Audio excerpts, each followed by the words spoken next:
오늘 본문 말씀은 예수님께서 성천하신 후에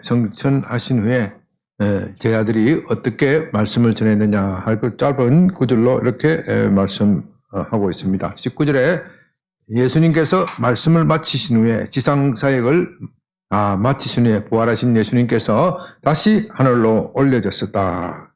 그래서 지금 예수님은 지금 어디 계세요? 하나님 우편에 앉아 계신다. 예수님은 하나님 우편에 함께 계신다. 하나님 우편에 앉아 계신다. 그런데 20절에서는 좀 이상한 말씀을 하고 계십니다. 하나님이 우편에 앉아 계신 예수님께서 제 아들이 나가 두루 전파하세 주께서 함께 역사하사. 주께서 함께 역사하셨다 그럽니다. 이 주는 어느 주입니까? 주님께서 역사하사. 신약 성경에서 주께서 역사하사. 이때 주는 누구입니까? 주께서 함께 하신다는 누구예요? 예수님. 예수님. 신약 성경에서 주님 할 때는 거의 다 예수님입니다. 주님이 함께 역사하사. 그 따르는 표적으로 말씀을 확실히 증언하니라. 예수님은 19절에는 어디서 계신다고 그랬죠?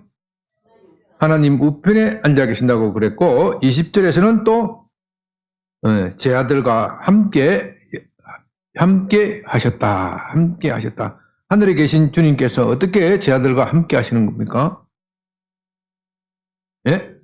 하나님 하늘에 계신 주님은 육체의 몸을 입고 있기 때문에 육체의 몸을 입은 사람은 분신술을 할 수가 없어. 분신술을 할 수가 없는 것이고 여기서 주께서 함께 역사하사 하신 것은 주님께서 내가 가면 누구를 보내주신다? 성령을 보내주신다. 그 성령을 보내주신다. 그 성령이 제 아들과 함께 하시는 것을 예수님이 그들과 함께 하시는 것과 같은 선상에서 놓고 말씀하시는 겁니다. 그런데 우리가 성령에 대해서 참 알 것 같기도 하고 또 그렇게 또 알기가 또 그렇게 쉽지가 않아요.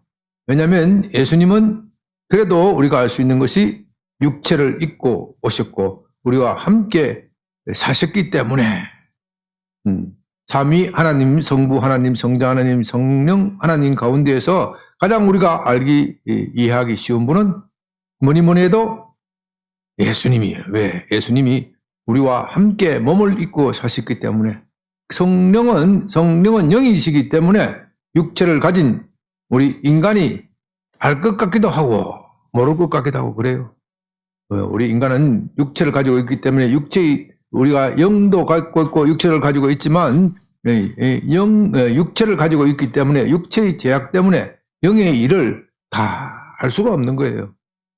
알 수가 없는 거예요. 그래서 성령은 우리가 알 것 같기도 하고 모를 것 같기도 하고 또 성령 하나님의 특성은 자기를 잘 드러내지 않았어요. 성경에 요즘 성령을 강조하는 분들은 성령 하나님께 기도해야 된다. 그렇게 말하시는 분이 있는데 성경 어디를 봐도 성령 하나님께 기도하는 내용은 없어요. 성령 하나님이 독자적으로 기도 받으시는 분은 아니다. 왜? 성령 하나님은 자신을 드러내는 것이 아니라 누구를 드러내세요? 예수님을 드러내시기를 하시기 때문에. 성령 하나님이 자기를 자꾸 드러내시면 누가 안 드러나요? 예수님이 안 드러나는 거예요. 예수님이 하신 일이 우리의 구원을 이루신 일인데 성령께서 우리의 구원을 이루신 것이 아니에요. 예수님께서 하신 일이에요. 물론 거기에 성령께서도 함께 역사하고 동참하셨지만 주도적으로 하신 분은 예수님. 이 예수님의 구원 사역을 가지고 성령님은 적용해서 우리 신자들로 하여금 구원을 주시고 또 이 험한 세상에 살아갈 때 승리하도록 능력 주시고 힘을 주시고 파워를 주시는 분이신데 성령 하나님께서 자신을 드러낼수록 예수님이 하신 일이 덜 드러나시기 때문에 그래서 성령 하나님은 너무도 겸손하신 분이어서 우리가 잘 주의 있게 관찰하지 않으면은 오해를 하는 겁니다. 오해를 하는 겁니다.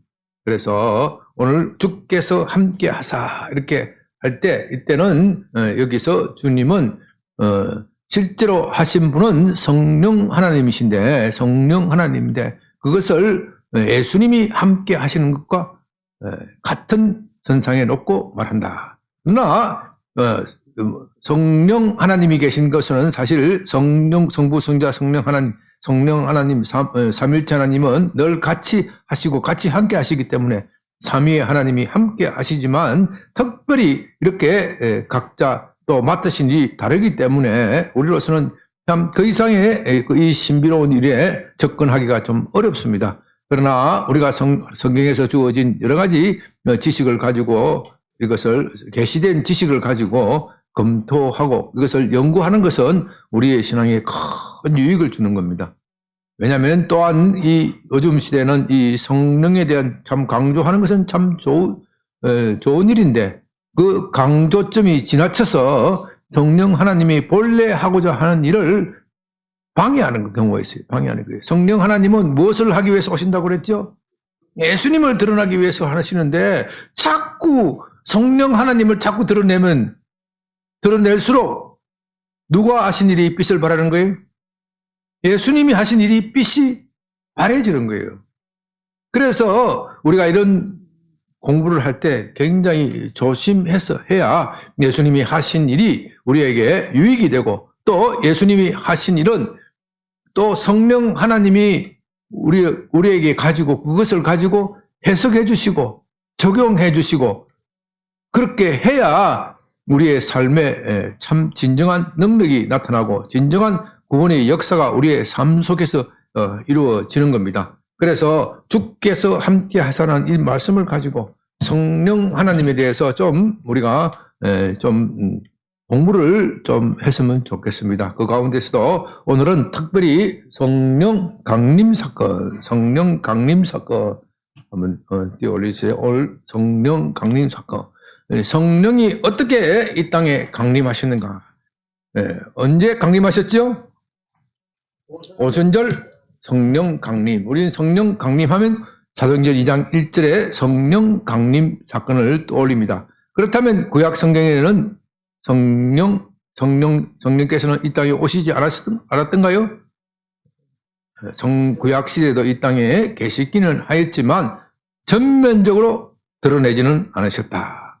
그런 의미에서 전면적으로 드러내신다는 의미에서 강림이라고 부르는 겁니다. 구약 시대 때도 첫째로 지난주에 우리가 말씀드렸죠. 제가 구약 성경에서 제일 먼저 성령 충만한 사람 벌사렐과 올리압, 출애굽기에서 벌사렐과 올리압은 성령의 34장에서 성령의 충만에 있어서 하나님이 지시하시는 여러 36장, 37장에서 하나님이 지시하시는 여러 성소의 기구들을 만드는 일에 쓰임을 받았습니다. 그때도 성령 하나님은 이 땅에서 임재하였지만 그러나 자신을 전면적으로 드러내시지는 않으셨다. 그러나 이 성령 강림 사건 이후에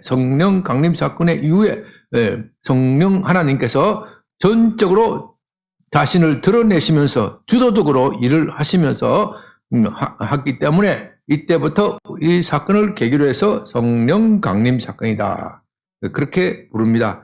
그런데 우리가 사도행전 2장에서 성령 강림절, 강림 사건을 이야기를 하는데 실상은 성경을 자세히 연구를 하면 이건 모든 성경학자들, 신학자들이 일치하는 내용입니다. 성령 강림은 두 차례로 이루어집니다. 첫째 성령 강림 사건, 그 다음 띄우세요. 요한복음 20장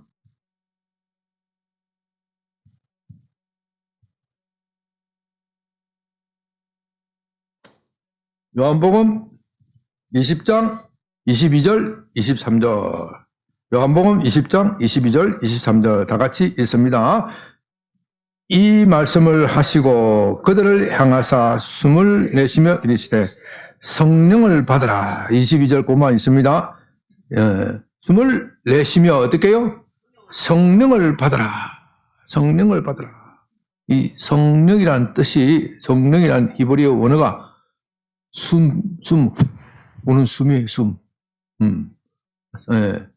창세기 2장에서 하나님이 아담을 빚으시고 코에 생기를 불어넣으셨다. 그랬더니 아담이 생명, 살아있는 영이 되었다. 하나님이 생명을 불어넣으셔야, 그러므로 이 하나님의 기운, 하나님의 호흡, 하나님의 숨은 생명이에요, 생명. 왜 숨이 생명이냐? 아직은 골치 아프니까 그까지 생각하지 말고, 하나님께서 생명을 숨에다가 비유했다. 숨에다가 비유했다. 우리도 숨이 끊어지면 죽는 거예요. 숨이 끊어지면 죽는 거예요. 하나님께서 아담을 빚으시고 거기에다 코에다가 생기를, 호흡을 불어 넣으시니까 그가 비로소 살아있는 사람이 되었다. 그러면 하나님이 코에 생기를 부어 넣기 전에 어떤 형태로 있었을까? 그냥 흙으로 있었을까? 궁금하죠? 나 천국 가서 물어보려고 그래. 궁금하죠? 어찌되었든, 제 생각에는, 아담이 그 전에도, 육체적으로는 무슨 살아있는 형태였을 거예요. 육체적으로는 살아있는 형태였을 것인데, 하나님이 비로소 그에게 코에 생기를 불어넣으시니까 그가 살아있는 영이 되었다. 비로소 하나님의 형상과 모양을 따른 인간이 되었다. 인격을 가진 인간이 되었다. 그런 의미입니다. 그냥 진흙 상태에 있었는 것인지 아니면 그냥 동물의 상태에 영이 없는, 생명이 없는 동물의 상태에 있었는지, 그 참 신비로운 이야기인데, 어찌되었든 중요한 것은 하나님의 생기가 들어가야 사람이 된다. 이 생기가 뭐라고요? 성령이다. 성령. 똑같은 원어에서 똑같은 단어를 써요. 그 하나님의 생기가 세상을 떠나버렸어요. 언제 떠났어요? 노아의 방주 사건 직전에 하나님께서 말씀하시기를, 이 사람이 하는 모든 짓이 악하기 때문에 내가 더 이상 나의 영이 그들과 함께 있지 않겠다. 나의 호흡이 그들과 함께 있지 않겠다. 그래서 하나님의 영이 떠나버렸어요. 하나님의 영이 떠난 인간은요, 동물과 다름없는 삶이에요. 동물과 다름없는 비참한 삶이에요. 그래서 이 동물과 다름없는 비참한 삶을 사는 인간이 하는 짓이라고는 우상 숭배를 하고 물질주의에 빠지고 자기의 탐욕과 쾌락에 빠져 사는 겁니다. 그래서 하나님은 그들을 불쌍히 여기시고 구약시대의 족장을 선택하시고 이스라엘 백성을 선택하시고 그들에게 약속하시기를, 내가 다시 나의 영을 부어주겠다. 다시 너희 요엘서에 내가 말세 나의 영을 다시 부어주겠다. 나의 영이 뭐라고요? 호흡. 그래서 예수님께서 요한복음 20장 22절에서 이 부활하신 예수님이에요. 그전에는 예수님께서 이렇게 하지 않으셨어요. 숨을 불면서 무엇을 받으라고요? 성령을 받으라. 성령을, 바로 이때 성령이 임하였습니다. 성령이 임하였어요. 그렇다면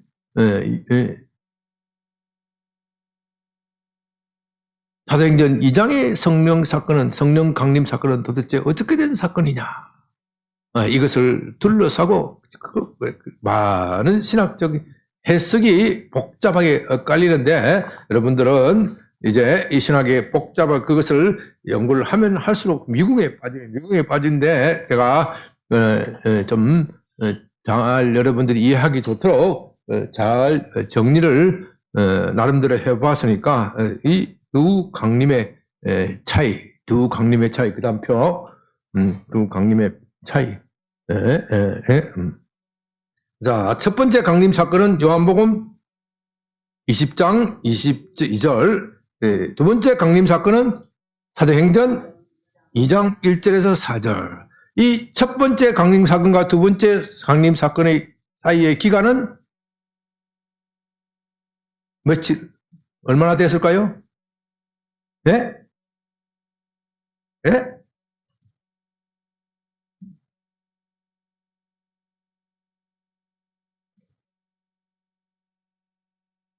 얼마 된지 몰라요? 오순절 하니까 50일이네. 40일이죠. 예수님께서 40일 동안, 부활하신 예수님은 40일 동안 가르쳤다. 40일 동안 가르쳤다. 자, 40일 동안 이 첫째 강림과 두 번째 강림 사이는 사도행전 1장에 보면은 뭐라고 되어 있어요?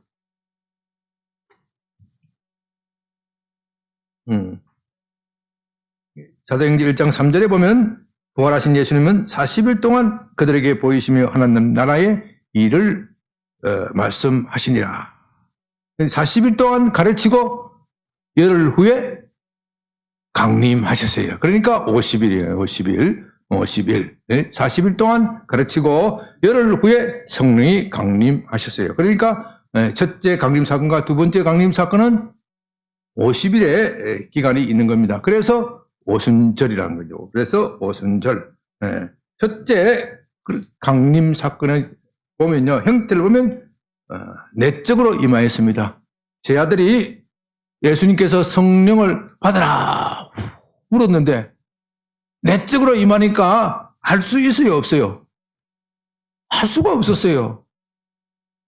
알 수가 없어요. 성령이 그때 이미 임하셨는데 제 아들은 이게 성령이 임했는지 안 했는지 알 수가 없어요.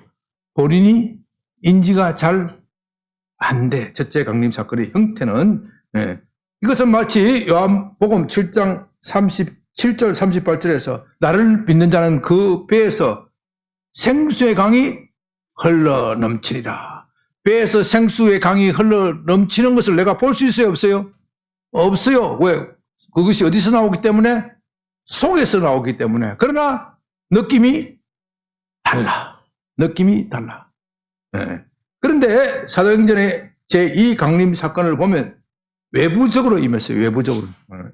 내적으로 임한 것이 아니라 위로부터 성령이 나리는 것을 사람들이 보았어요? 못 봤어요? 봤어요. 어떻게 나렸어요?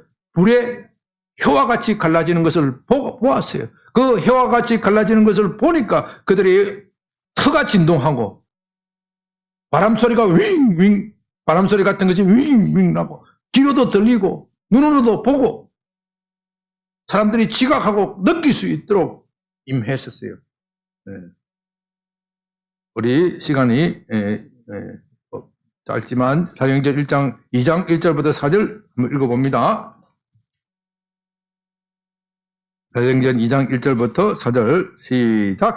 오순절 날이 이미 이르매 그들이 다 같이 한 곳에 모였더니 호련히 하늘로부터 급하고 강한 바람 같은 소리가 있어 그 앉은 온 집에 가득하며 마치 불의 혀처럼 갈라지는 것들이 그들에게 보여 각 사람 위에 임하니 그들이 다 성령의 충만함을 받고 성령이 말하게 하심을 따라 다른 언어들로 말하기를 시작하니라.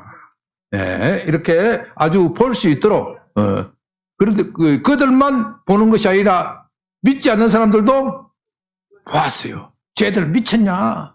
쟤들 미쳤냐? 할 정도로 강렬하게 임하였습니다. 자, 첫 번째 사건은 언제 일어났다고요? 첫 번째 강림 사건은 부활절 날, 예수님이 부활하신 날. 두 번째 부활 사건, 두 번째 강림 사건은 오순절, 부활절과 오순절. 그러니까 이스라엘 절기로 말하면 뭐예요? 이스라엘 절기로 말하면 유월절이요.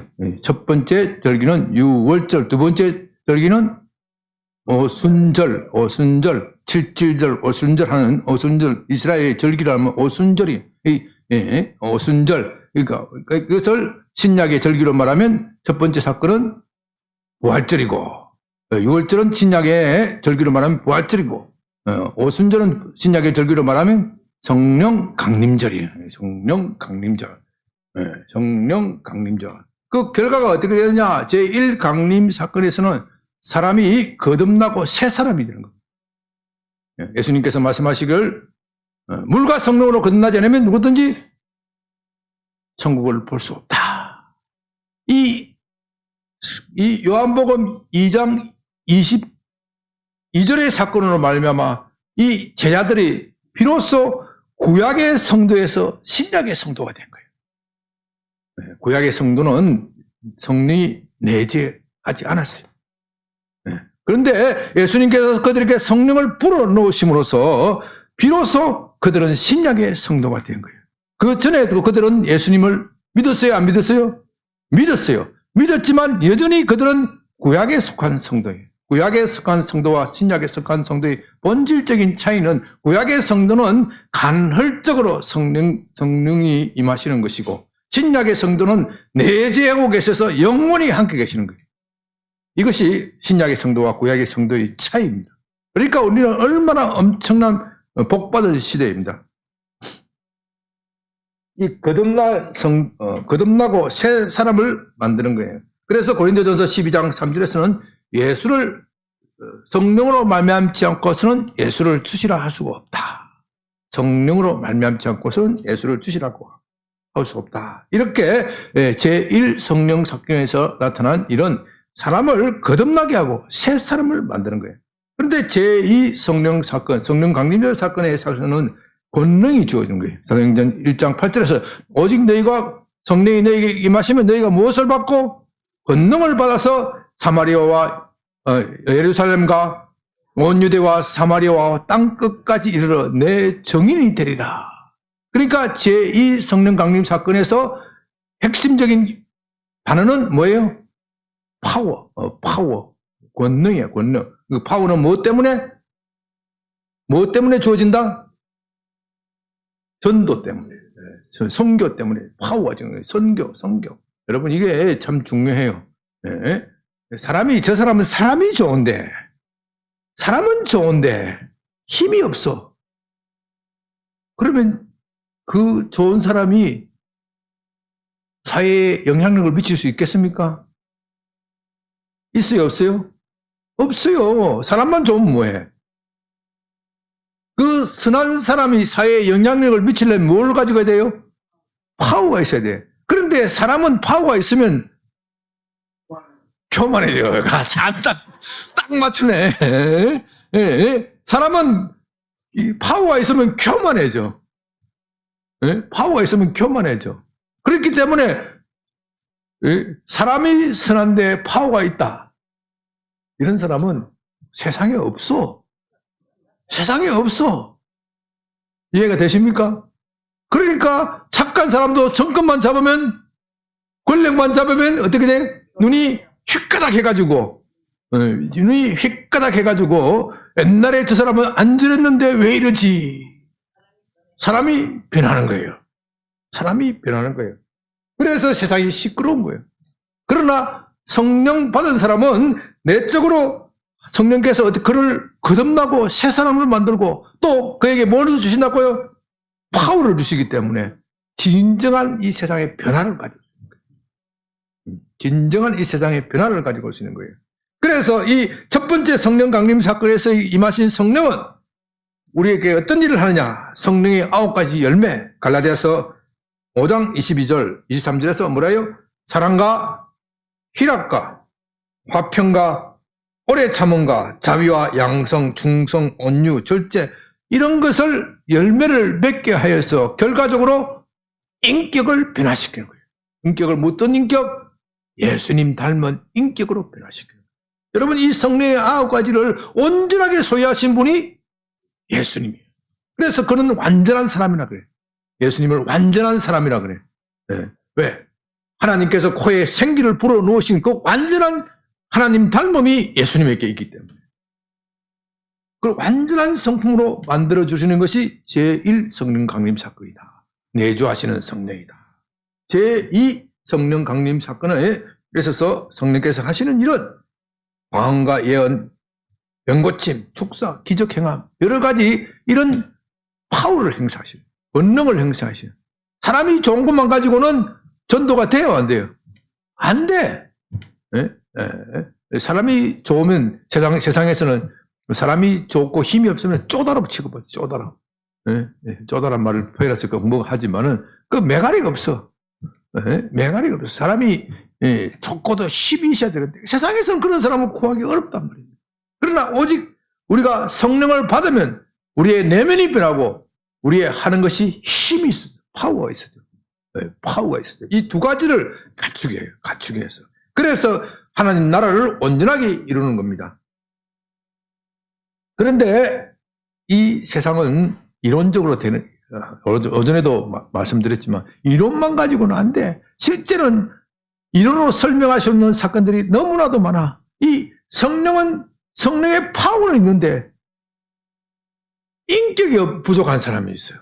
또 반면에 성령의 열매는 있는데 성령의 파워가 없는 사람이 있어. 실제 교회가 그렇잖아요. 실제 교회가 그렇잖아요. 이것이 극단적으로 가면은 이 성령의 인격만 자꾸 강조하는 교회는 나중에 경건의 능력을 부인하게 되게 되겠습니다. 경건의 모양은 있지만 경건의 능력을 부인하게 됩니다. 왜? 경건의 능력을 부인하게 되느냐? 자꾸 이 성령의 열매만 강조하는 교회는 어떻게 되느냐 하면은 나중에 율법주의가 돼요. 율법주의로 빠져. 너 왜 갈라디아서에서 성령의 9가지 열매를 이야기했잖아. 너네 교회는 왜 사랑이 없어? 자꾸 그런 사람이 있어요. 이게 양변교회 오면서 그런 이야기를 저도 자주 듣습니다. 왜 양변교회에 사랑이 없어? 속으로 기가 차는 거죠. 사랑이 없으면 지가 사랑하면 되지. 에? 사랑이 없으면 지가 와서 이 교회에 사랑이 없네. 지가 그렇게 하면 될 거 아니에요. 에? 사랑이 없는 거 나도 알아. 에? 나도 아는데 왜 자꾸 그런 거 가지고 남의 가슴을 콕 찔러. 사랑이 없으면 지가 실천하면 될 일이지. 그렇게 남을 꼭 지적질해. 그거에 바로 경건의 모양은 있으나 경건의 능력을 부인하는 거예요. 경건의 모양은 있으나 능력을 부인하는 거예요. 그러니까 이 제1성령 강림 사건만 자꾸 강조하는 교회는 주로 장로교 교회인데 그런 교회가 파워가 안 나타나. 파워가 안 나타나니까 그 다음에 하는 짓이 뭐예요? 삿대질이요. 남지적질이요. 이 장로교에 속한 교회는 남지적질 엄청나게 잘합니다. 내가 무슨 교회라고 말은 안 하겠지만, 무슨 교단이라고 말은 안 하겠지만, 엄청 지적질 잘해. 누가 어떻고, 그 교회 가면 제일 이단 전문가들이 다 많아. 네? 이단 전문가들 많은 교회 치고 좋은 교회 별로 없어. 네? 경건의 모양은 있지만 경건의 능력을 부인하기가 쉽습니다. 목사의 설교도요, 엄밀하게 잣대를 들게 되보면요, 다, 그런 사람들이 잣대를 들어보면 다 이단적이에요. 왜냐? 우리는 아는 것이 다 부족하고, 반편적이잖아요. 주님 보시기에는 내가 설교하는 것도 다 이단적일지도 몰라. 그만큼 우리가 아는 것은 부족한 건데, 그걸 지적질만 하기 시작하면 그렇게 되는 거예요. 그러면 살아남은 사람 아무도 없어. 자기밖에 없어. 그것이 바로 경건의 능력을 부인하는 거야. 경건의 능력을 부인하는 교회로 빠지게 된다. 반면에 이 제2 성령 강림 사건만 강조하는 교회는 인격의 변화가 없어. 인격의 변화가 없어. 거기에 병고침이 나타나고 귀신이 쫓겨가고 뭔가 큰 기적이 나타나면 성령이 강림한 것이고 그것이 없으면 성령이 없는 것이다. 이렇게 착각을 하는 거예요. 착각을 하는 거예요. 우리는 이 제1 성령 강림 사건과 제2 성령 강림 사건이 균형 있게 나타나요. 교회는 균형이 있게 나타나요. 교회에는 균형이 나타나요. 제1 성령 강림 사건은 어떻게 보면 목적이라고 할 수 있어요. 목적. 왜 하나님께서 성령께서 우리에게 임하셨느냐? 가장 큰 목적은 우리의 마음을 변화시켜서 예수 그리스도를 믿게 하고 또 믿은 우리에게 어떻게 해요? 예수님 닮는 인격으로 만들기 위한 거예요. 그게 성령의 목적이야. 성령의 목적인데 그것을 위하여 수단을 주시는 거예요. 제2 성령 강림 사건을 주시는 거예요. 파워가 있어야지. 파워가 있어야지. 우리 마음이 변화되는 파워가 있어야 돼. 우리가 우리 삶에 문제가 있어서 내가 집안에 우환이 있고 내 육신이 병이 들었는데 하나님께 기도했는데 하나님이 안 고쳐주신다. 그러면 믿기가 쉽겠어요? 어렵겠어요? 믿기가 어렵죠. 그러니까 고작해서 하는 그 생각이 그때 나는 욕과 같이 고난 받는가 봐. 고난 받는 것이 하나님이 나를 위한 계획인가 봐. 아니 고난 받는 것이 어떻게 하나님의 계획이요? 아니 욥이 고난 받는 것이 하나님의 계획이요? 아니요. 욥기를 잘못 읽은 거예요. 고난을 통하여 욥의 신앙 인격을 성숙시키시고 마침내 그에게 복을 더 주시는 거예요. 더 주시는 것이 하나님의 목적이에요. 그러니까 고난 그 자체는 목적이 아니야. 고난 그 자체는 목적이 아니야. 물론 이 세상에서 살아갈 때 하나님께서 정말 하나님이 주시는 복을 이 세상에서 누리지 못하고 고난만 당하고 순교당하는 분들도 있어. 우리가 그걸 부인하는 것은 아니에요. 하나님께서 그 이후에 다음 세계에서 그들에게 최고의 보상을 해 주실 겁니다. 그러나 어찌됐든 이리 되었든 저리 되었든 고난 자체가 하나님의 목적은 아니란 말이죠. 그런데 이 제2 성령 강림 사건을 경험하지 못하는 사람들은 고난 자체를 목적으로 착각하기 쉬워요. 고난 자체를 목적으로 생각하기 쉬워요. 네, 그래서 그들은 경건의 의향은 있지만 능력은 부인하는 교회가 되어버리는 겁니다. 그렇다면 그 다음 넘어갑시다. 왜 이 성령 강림은 두 번에 걸쳐서 나타나느냐. 저는 이것을 성령의 이침식이다. 그렇게 부릅니다. 지금 구약시대에서 가장 표면적으로 나타나신 하나님은 삼위일체 하나님 가운데 누구예요? 성부 하나님. 예수님이 계실 때 가장 주체적으로 나타나시는 분은 성자 하나님이시요. 그리고 예수님이 가신 후에 성령 하나님이 가장 주체적으로 나타나서 일하는. 그래서 지금 우리의 시대를 성령의 시대다. 그렇게 부르는 것은 옳은 이야기입니다. 그러나 성부 하나님도 없고 성자 하나님도 없이 성령 하나님만 일하신다. 그건 틀린 말이에요.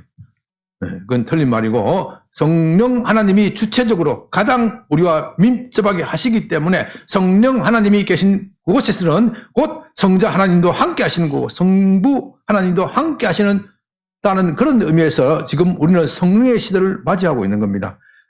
예수님께서는 가시면서 내가 가면은 내가 아버지께 구하여 누가 오시기를 하도록 하겠다?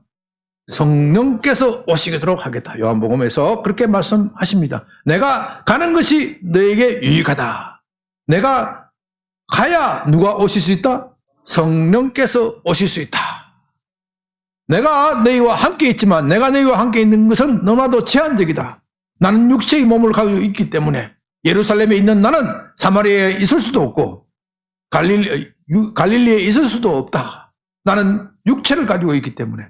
그러므로 내가 가는 것이 너희에게 유익하다. 성령 하나님이 오시면 그분은 영이기 때문에 예루살렘에 계신 성령님은 어디도 있을 수 있어요? 유다에도 있을 수도 있고 사마리아, 갈릴리, 나아가서 로마, 세계 땅끝, 지구 끝까지도 함께 계실 수 있기 때문에 너희에게 엄청난 유익을 가져온 것이다. 그러므로 내가 가는 것이 너희에게 유익하다. 내가 가고 성령께서 오신다. 여러분 군대에서 근무해 보신 분들은 참 잘 아시는 이 군대에서 요즘 어떤지 모르지만 사단장 이취임식 이 대단한 사건이거든요. 우리 목사님 맞죠? 네, 군대에서 지금 사단장 이취임식 한다면 그러면 벌써 일주일 전부터 아니 일주일 전이 아니라 한 달 전부터 온 부대가 난리가 납니다. 먼지 털고 닦고 난리가 나요. 사단장은 군대에서 왕이니까 이취임식과 같은 거예요. 사단장 이취임식과 같은 거예요. 사단장이 이취임을 할 때 사단장이 그러면 오늘 10시가 이취임식이 있는데 10시에 딱 맞춰서 그 무대에 가는 게 아니에요. 10시에 딱 무대에 가서 맞추는 게 아니고, 보통은 언제 가요? 그 전날 가는 거예요. 그 전날. 그 전날 가는 거예요. 그 전날 이미 그 무대에 사단장이 가 있어. 그런데 사단장이 아직 공식적으로 취임을 안 했기 때문에 내가 사단장이라고 해서 공식적으로 돌아다녀, 안 돌아다녀? 안 돌아다녀. 안 돌아다니지만 참모한테 다 보고를 듣는다고. 주요 참모를 불러서. 그래야 인수인계가 되니까. 전임 사단장으로부터 이야기가 듣고, 또 주요 참모를 불러서 보고도 받고 다 그렇게 하는 거예요.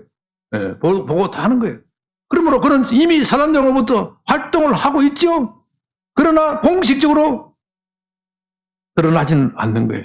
그와 같이 성령은 부활절에, 예수님이 부활절에 이미 이 땅에 오셨어요. 오셔서 50일 동안, 40일 동안 예수님과 합동 근무를 하신 거예요. 합동 근무를 하시고 40일 지난 후에 예수님은 성천하셨고 성령께서 남으셔서 이 땅을 다스리고 교회를 설립하고 열흘 동안 준비를 시키는 거예요. 준비를 시키는 거예요. 그러고 나서 마침내 취임식의 빵빠레가 올린 거예요. 그게 무슨 사건이다? 제2 성령 강림 사건, 오순절 성령 강림 사건이다. 왜 이렇게 성령 강림이 두 차례 나눠져서 이렇게 성경에 기록된지 이해가 됩니까? 야, 이렇게 속속들에게 이야기하는 거 별로 없을 낀데. 네?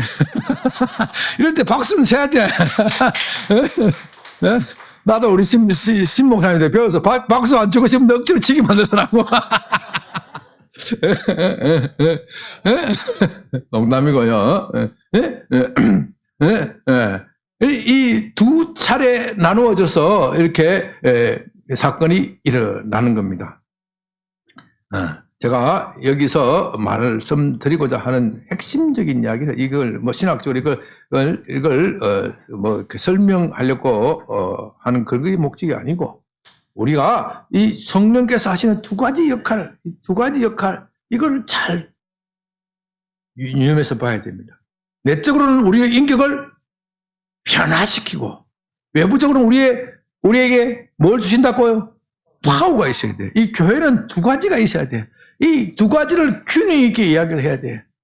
어떤 교회는 너무 내적인 것만 이야기하다가 외적인 파워를 잃어버려. 이 외적인 파워를 강조하는 교회에 비난하기 바빠. 저기에는 성령의 열매가 없이 그렇다. 이쪽에서는 외적인 파워를 강조한 교회는 너희가 뭐 성령이 나타나면 어디 있느냐.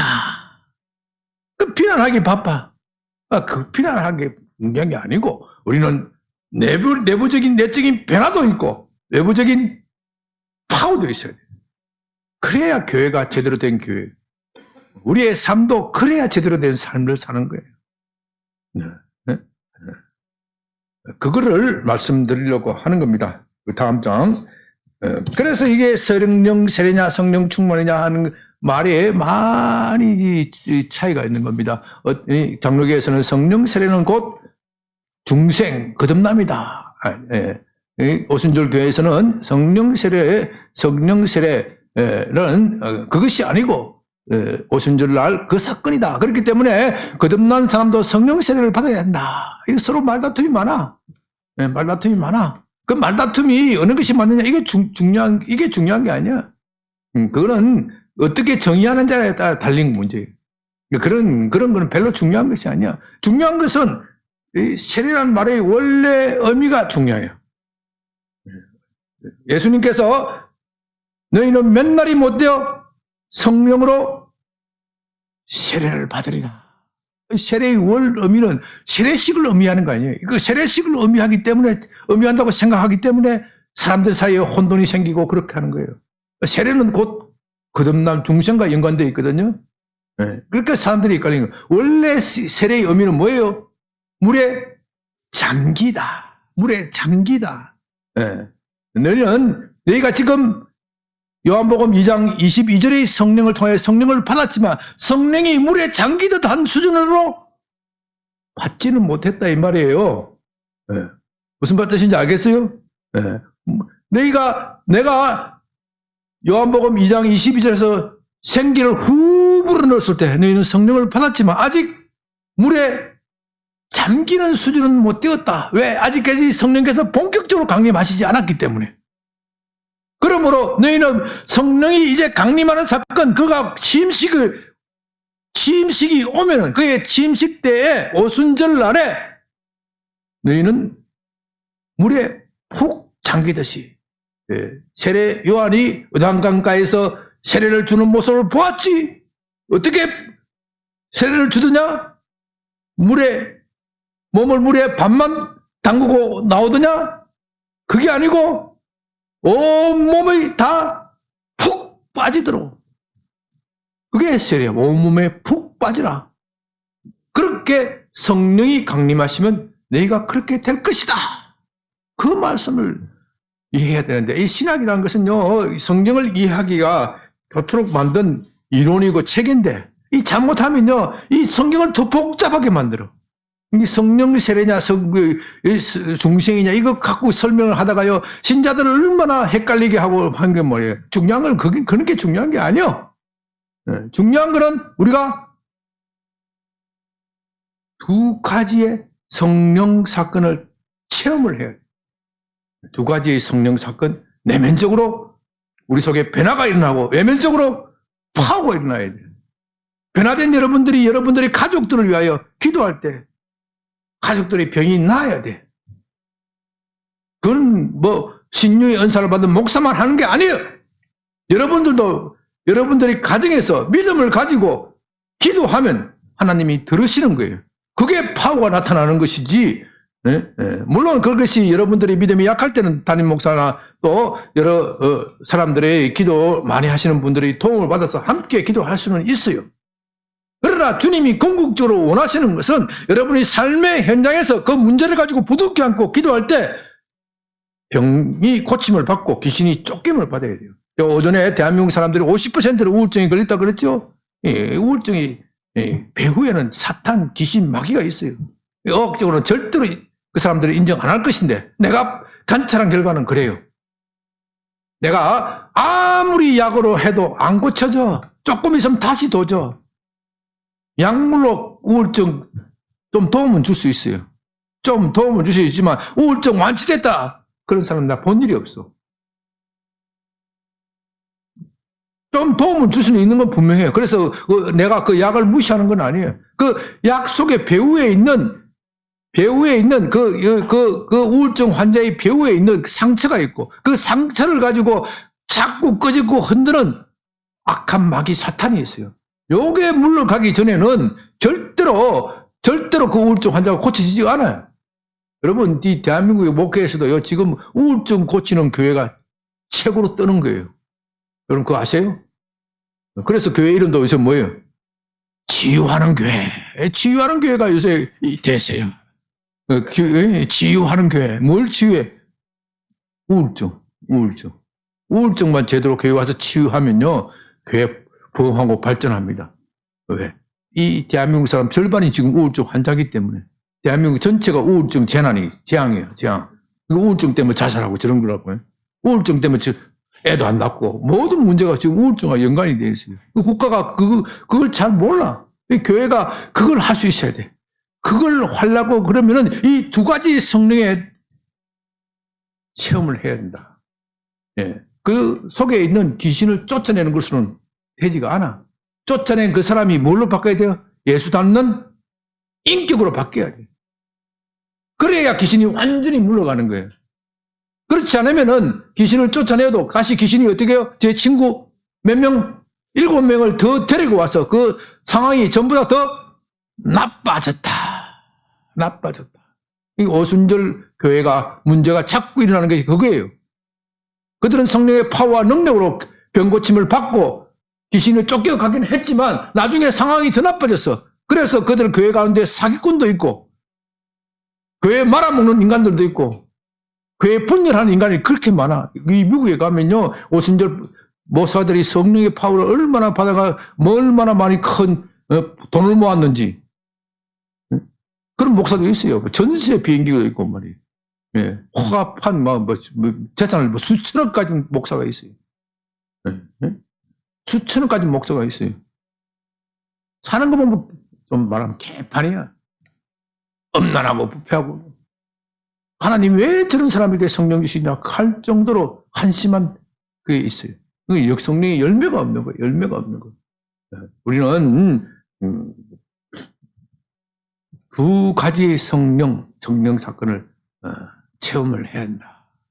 우리 양변교회가 사청 없고 또 이렇게 리모델링 하는 것 이런 것도 참 중요하지만 이 두 가지 성령 사건, 성령의 두 가지 하신 일, 내적으로 우리를 변화시키고 또 외적으로 뭐예요?